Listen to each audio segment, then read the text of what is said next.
siyempre, when we say giving, hindi lang naman, alam nyo, ang giving, hindi lang naman to finances. Diba? You can even give your talent in ministry. Okay? You can even give your time. Okay? And then, of course, your treasure. Kaya tatlong T. Diba? So, napakalawak ng area when we come to the sense of giving. Okay. So, pero, sabi nga natin, this is a very sensitive topic. Pero alam mo ba na isa sa mga scheme o strategy ni Satan is to make us ignorant in the grace of giving. Kasi alam ni Satan yung benefit.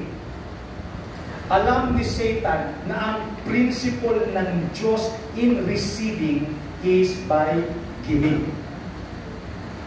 Ulitin ko, God's principle in receiving is by giving. Nasa pagbibigay ang pagtanggap.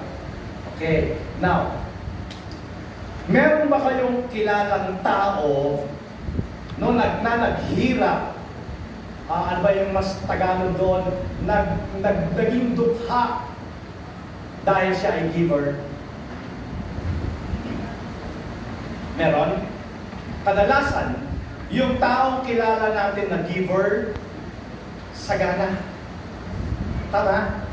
Because it is God's principle. If you read your Bible, pag binasa mo ang Bible from Old to New Testament, it talks about giving more than it talks about any other subject. It even talks about much more about faith, prayer. Kasi alam ng Diyos na importante sa atin ito. Kaya nga, di ba, sabi nga, you cannot serve two masters. Kasi minsan, minamaster na natin yung money. Tama? Amen po ba? Kaya importante po itong topic na to. Especially, sabi nga natin, kasi itong season na to, nandun yung spirit of giving. So pag-uusapan natin yung mga how, what, why, when, where, questions about giving. Okay, ulitin ko po. Isa sa mga strategy ni Satan sa atin is to make us ignorant about the benefit. Okay? About this topic. Kasi alam niya kung ano yung benefit eh. Pag natutunan ng tao ito, kasi ito ang isa sa mga paraan ng Panginoon kung paano tayo pasasaganahin. Do you believe in the principle of sowing and reaping? Kung meron ka itinanim, meron kang aanihin. Actually, it works either way. O kung ano itinanim mo, yung aanihin mo. Okay? Pag nagtanim ka ng kamote, aani ka ng kamote.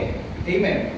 Pag nagtanim ka ng papaya anihin mo, hindi ka aani ng apple. Kasi nga, the principle of sowing and reaping, kung ano yung tinanim mo, yun yung aanihin mo. Okay. At kung wala kang itinanim, huwag kang umasang ngayon ka aanihin. Amen. So gusto ko po matutunan natin ito. Gusto matutunan ito kasi wala naman siguro sa atin dito na ayaw niyang sumagana. Gusto natin lahat tayo sumagana, di ba? Sa lahat ng areas, kaya nga merong 3 John 3, di ba? 1 to 3, di ba? Gusto ng Lord i-prosper tayo, hindi lang spiritually, also physically, and sa lahat ng areas ng life natin. Kaya dapat natututo tayo ng sowing and reaping. Okay? So, lahat na tayo dito gusto natin sumagana. Napaka-importante po ito, lalo na yung mga kabataan. Alam niyo po, nagsimula din ako nitong principle na to when I was young. Okay? Praise God kasi isa sa mga paraan ng Panginoon is yung i-bless yung gawa ng ating mga kamay. Okay? Ganun na rin, i-bless na rin ng Lord yung ating giving. Yun. Kasi gusto ng Lord na pagpalain tayo, hindi lamang para sa sarili natin. Alam niyo ba na nabubuhay tayo hindi lang para sa sarili natin?